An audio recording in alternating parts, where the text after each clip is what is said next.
তা তো ঠিকই বলেছেন মোড়ল মশাই, বুদ্ধি তো আপনার মাথায় গিজ গিজ করছে। তাহলে আমরা দুজন মিলেই কি চুপি চুপি যাব? একদম ঠিক। সব মাছ শুধু আমাদের বাড়িতে যাবে, গ্রামের অন্য কাউকেই এই মাঠে একটা মাছও আমরা ছুঁতে দেব না। জলদি মুখ বন্ধ কর ওদের। ওরে বাবা রে, মরে গেলাম রে বাবা। আরে মাধব, জলদি হাতটা ধর, কোমরটা বুঝি গেল।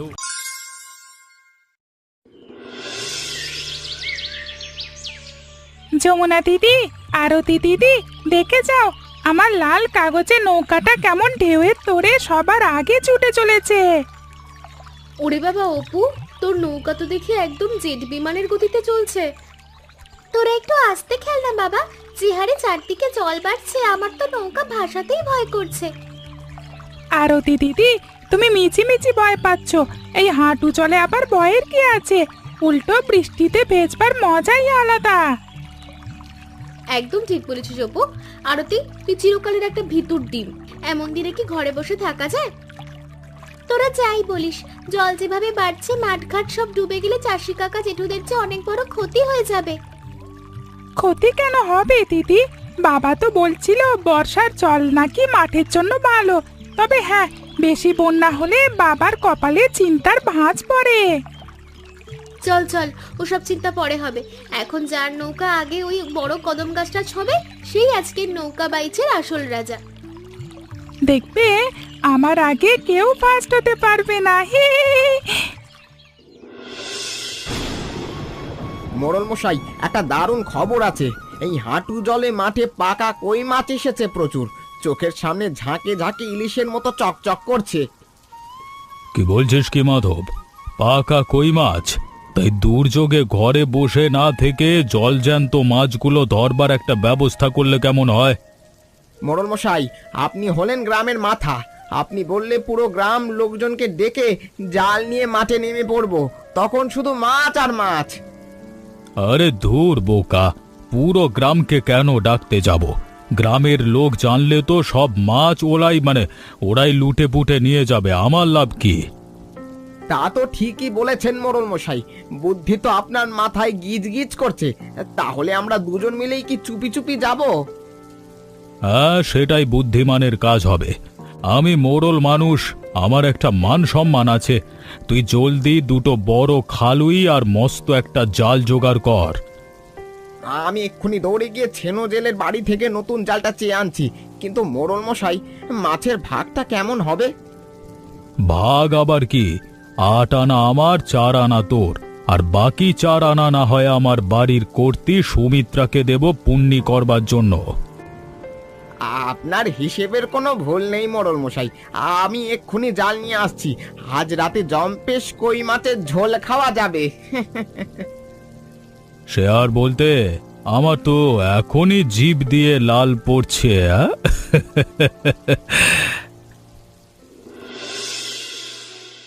বাবা, মা, তোমরা এখানে বসে শান্ত হয়ে মুড়ি খাচ্ছ, ওদিকে মাঠের নিচু জমিতে নাকি ঝাঁকে ঝাঁকে মস্ত মস্ত কই মাছ এসেছে। গ্রামের সবাই বলা বলি করছে। আরে আরে আরে আমার চটপটে খোকা, বর্ষার নতুন জল এলে অমন 2-4টে মাছ তো মাঠে ঘাটে আসবেই, তা নিয়ে এত হুটোপুটি করবার কি আছে? তুমি একদম ঠিক বলেছো গো অপুর বাবা, কিন্তু অপু তার চোখ দুটো তো দেখি এখনই চকচক করছে। খবরদার বলছি, এই দুর্যোগের মধ্যে তুই কিন্তু অন্যদিকে যাবি না। কেন যাব না মা? বলরাম জ্যাঠামশাই আর মাধব কাকা তো বড় জাল নিয়ে সেই কখন থেকে মাঠে গিয়ে বসে আছে, আমি নিজের চোখে দেখে এলাম। বলরাম মোড়ল ধনী মানুষ, ওনার অনেক লোভ। উনি যা খুশি করুন গে বাবা, আমরা গরিব চাষি মানুষ, আমাদের অত লোভ করে কাজ নেই। মাঠের নিচু জমিতে এখন অনেক জল অপু, কোথায় গর্ত আছে কোথায় সাপের উপদ্রব তুই তো কিছু জানিস না, তাই বলছি চুপচাপ ঘরে থাক। কিন্তু মা, আরতি দিদি আর যমুনা দিদিও তো বলছিল নতুন জলের তাজা মাছ নাকি খেতে ভীষণ স্বাদ। আমি শুধু একটু দূর থেকে দেখে আসি। না অপু, মায়ের কথা শোন। এই মেঘ বাদলার দিনে মাঠে যাওয়া ভীষণ বিপদের। তার চেয়ে তুই ঘরে বসে মনের সুখে কাগজে নৌকা বানা, আমি পরে তোকে মাছ কিনে দেব। বাপ রে বাপ, এক একটা কই মাছ তো দেখে একদম হাতের থাবার মতো বড়। আজকে আমাদের চাল জালিয়াতি সব ঘুরে যাবে। কিন্তু মোড়ল মশাই, ওই দেখুন মাঠের কোণ দিয়ে নকুল আর গ্রামের 2-3 জন চাষি এই দিকেই আসছে। ওরা যদি আমাদের এই মাছের পাহাড় দেখে ফেলে। দেখলেই বাকি, এই মাঠের জমি যাদেরই হোক, আমি হলাম গ্রামের মোড়ল। আমার হুকুম ছাড়া একটা চুনো পুঁটিও কেউ এখান থেকে ছুঁতে পারবে না। একদম খাঁটি কথা বলেছেন। কিন্তু ওরা যদি বলে যে এটা তো সরকারি খাস জমি, সবারই অধিকার আছে, তখন কি জবাব দেবেন? খাস জমির নিকুচি করেছে, তুই গিয়ে লাঠিটা উঁচিয়ে ওদের সোজা বলে দে মোড়ল মশাই এই জায়গা নিজের দখলে নিয়েছে, কেউ মাছ ধরতে এলে কপালে দুঃখ আছে। ওই তো নকুলরা কাছে চলে এসেছে। আমি এক্ষুনি বুক ফুলিয়ে চিৎকার করে ওদের মানা করে দিচ্ছি, যাতে এই মাঠে ত্রিসীমানায় কেউ না ঘাসে। একদম ঠিক, সব মাছ শুধু আমাদের বাড়িতে যাবে। গ্রামের অন্য কাউকেই এই মাঠে একটা মাছও আমরা ছুঁতে দেব না। জলদি মুখ বন্ধ কর ওদের। ও রাধা, জলের কলসিটা একটু নামিয়ে রাখো না বোন। তোমার সঙ্গে দুটো মনের কথা না বললে আজ আমার বুকটা ফেটে যাবে, শান্তিতে একটু নিঃশ্বাসও নিতে পারছি না। কি হয়েছে সুমিত্রা দিদি, তোমার মতো এমন দানশীল আর ভালো মানুষের মুখে তো বিষাদের ছায়া কেন? বলরাম দাদা আবার কিছু বলেছে নাকি? আর বলো না বোন, ওনার লোভটা দিন দিন যেভাবে বাড়ছে তাতে সমাজে মুখ দেখানোর জো নেই। আজ নাকি মাঠের সরকারি নিচু জমি ঘেরাও করে সব মাছ একা লুটে এনেছেন। হ্যাঁ দিদি, অপুও বাড়ি ফিরে তাই বলছিল যে মোড়ল মশাই আর মাধব নাকি কাউকে ওই মাঠে মাছ ধরতেই দিচ্ছে না। গ্রামের গরিব মানুষগুলোর বড্ড কষ্ট হচ্ছে। আমার তো ভাবতেই লজ্জা লাগছে রাধা, ঘরে এত ধন সম্পদ থাকার পরেও মানুষের মুখের গ্রাস কেড়ে নিতে ওনার এতটুকু বাঁধলো না। লোকটার মনটা কেন যে এত ছোট। তুমি এত দুঃখ করো না দিদি, তুমি তো নিজে ওনার মতো নও। তোমার হাত দিয়ে কত মানুষ সাহায্য পায়, গ্রামের মানুষ সবাই তোমায় কত শ্রদ্ধা করে।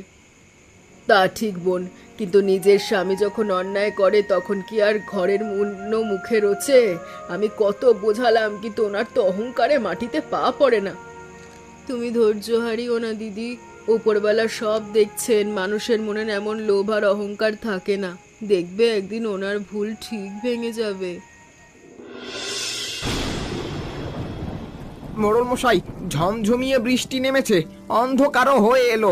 আর কত মাছ ধরবেন? মাছের ঝাঁপি তো প্রায় উপচে পড়লো। আরে রাখ তোর ঝাঁপি, এই মেঘের অন্ধকারে আরো বড় বড় কই মাছ জল ছেড়ে ওপরে উঠছে। আজকে একটাও ছাড়বো না। ওই দেখুন মোড়ল মশাই, ওদিকে ঝোপের আড়ালে নকুলের ছেলে অপুটা একলা দাঁড়িয়ে কেমন হাপিত্তেশ করে আমাদের মাছ ধরা দেখছে। দেখুক গে ছোড়াটা, ওর বাপের তো দেমাগ অনেক। কালকে আমি বারণ করবার পর থেকে নকুল আর মাঠের দিকে পা বাড়ায়নি। তা নকুল দাদা না হয় বড় মানুষ, বড়দের সাথে জেদ বা হিংসা করা চলে, কিন্তু এইটুকু ছোট বাচ্চার সাথে কি হিংসা করা ঠিক হচ্ছে মোড়ল মশাই? তুই আবার ওর হয়ে ওকালতি করতে বসলি কেন মাধব?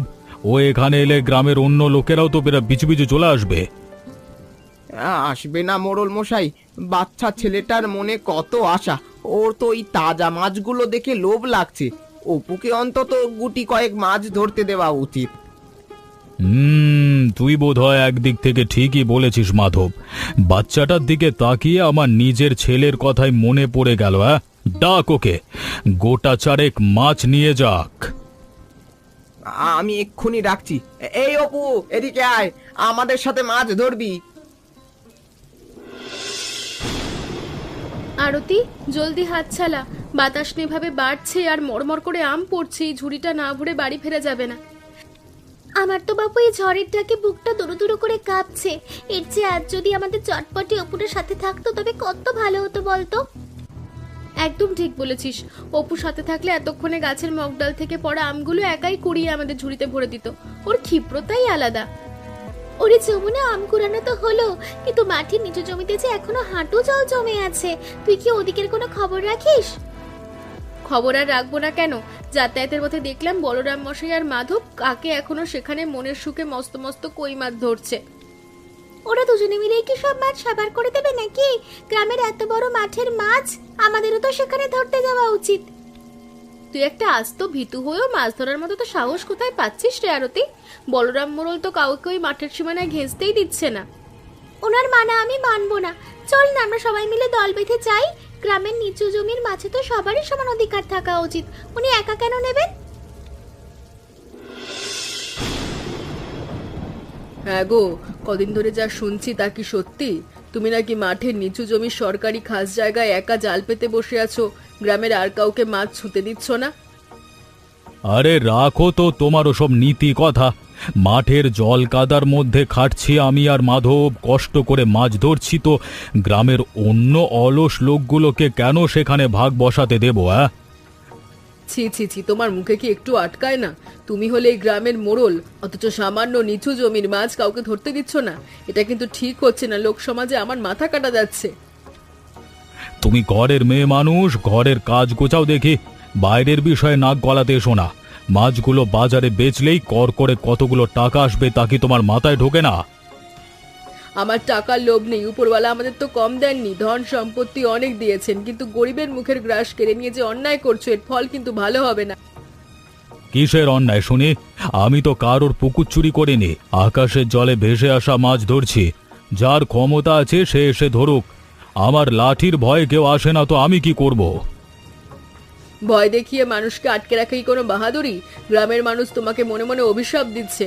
অন্তত ওই অভাবী চাষিদের ঘরের বাচ্চাদের দিকে তাকিয়ে তোমার এই লোভটা সামলানো উচিত ছিল। দূর, তোমার সাথে কথা বলাই অকারণ। সারাদিন খেটে খুটে এসে এখন তোমার এই ঘ্যানানি ভালো লাগছে না। মাধব কালকে ভোরেই আবার জালে টান দিতে যাবে, আমি এখন ঘুমাবো। ঘুমো, মনের ভেতর এত লোভ আর পাপ নিয়ে যদি শান্তিতে ঘুম আসে ঘুমো। মনে রেখো, সবকিছুর একটা শেষ আছে, অতি লোভে তাঁতি নষ্ট হয়। মনে থাকবে, এখন ঘুমাতে দাও।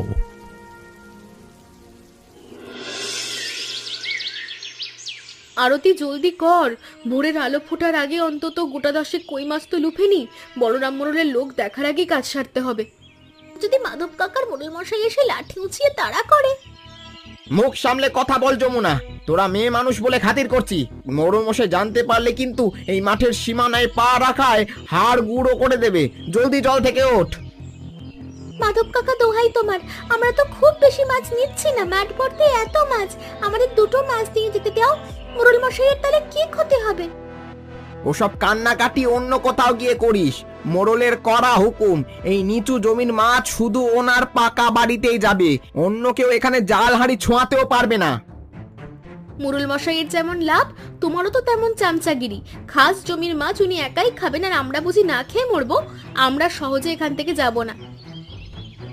হাত চেঁচামেচি করিস না যমুনা, মোড়ল মশাই এক্ষুনি চলে আসতে পারেন। তোদের এই আঁচলে যে কয়টা মাছ উঠেছে তা নিয়ে জলদি বাড়ি চলে যা, আর কাল থেকে এ মুখো হবি না। চল চল চল, আমরা চলে যাই। অপু, তোর পাতেই বড় কই মাছটা দিলাম, এটা খেয়ে ক্ষান্ত হ। তোকে আজ আমি শেষবারের মতো কড়াভাবে বলে দিচ্ছি, তুই আর ওই নিচু জমিতে মাছ ধরতে যাবি না। কেন যাব না মা?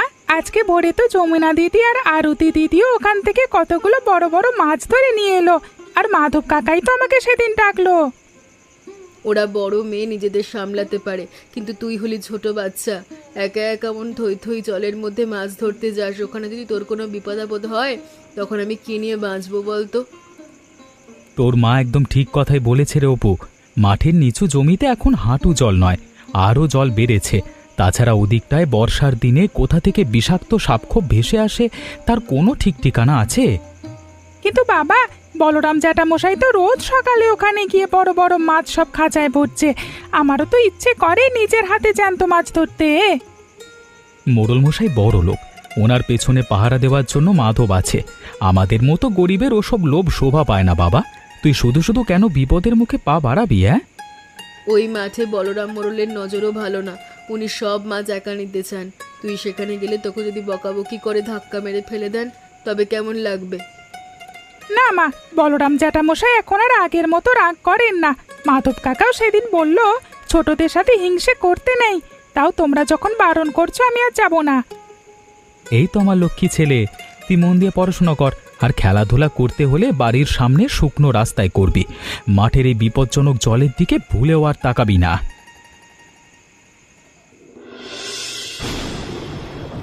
যমুনা দিদি, ওই দেখো সামনে বলরাম জ্যাঠামশাই আর মাধব কাকা আজকেও সেই বড় খালইটা নিয়ে কাদার মধ্য দিয়ে মাছ ধরতে যাচ্ছে।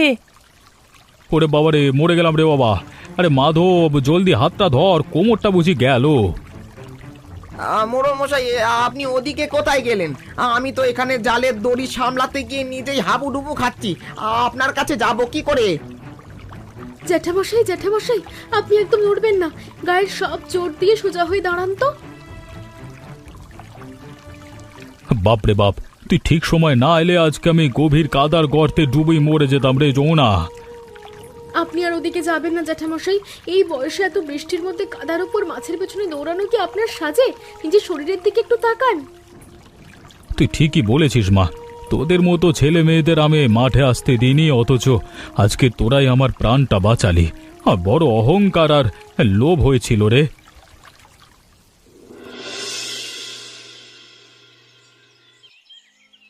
নকুল, যমুনা, আরতি, তোমরা সবাই আজকে এখানে এসেছো দেখে আমার খুব ভালো লাগছে। আমি আসলে তোমাদের ডেকেছি একটা জরুরি কথা বলবার জন্য। ওই নিচু জমিতে কিন্তু এখন আগের চেয়েও অনেক বেশি পাকা কই মাছ পাওয়া যাচ্ছে। মোড়ল মশাই, আপনি হঠাৎ আমাদের ডেকে মাছের কথা বলছেন? আমরা তো সামান্য গরিব চাষি মানুষ। আপনি বরং আপনি বারণ করেছিলেন বলে আমরা তো ওমুখো হওয়া কবেই ছেড়ে দিয়েছি। ওসব পুরনো ভুলের কথা বলে আমাকে আর লজ্জিত করো না নকুল। সেদিন কাদার মধ্যে আছাড় খেয়ে আমার চোখের অন্ধ অহংকার একদম ধুয়ে মুছে গেছে। যমুনার অপু সেদিন আমাকে না বাঁচালে আজকে আমি এই উঠানে দাঁড়াতে পারতাম না। তুমি যে আজ নিজের মুখে স্বীকার করলে ওই নিচু জমির মাছ শুধু আমাদের নয়, গ্রামের সবাই ধরতে পারবে, এতে আমার বুকটা গর্বে ভরে গেল। মোড়ল মশাইয়ের মুখের এই ঘোষণাটা শুনতে তার চেয়েও বেশি মিষ্টি লাগছে। আরতি, দেখলি তো আমি বলেছিলাম না সব ঠিক হয়ে যাবে?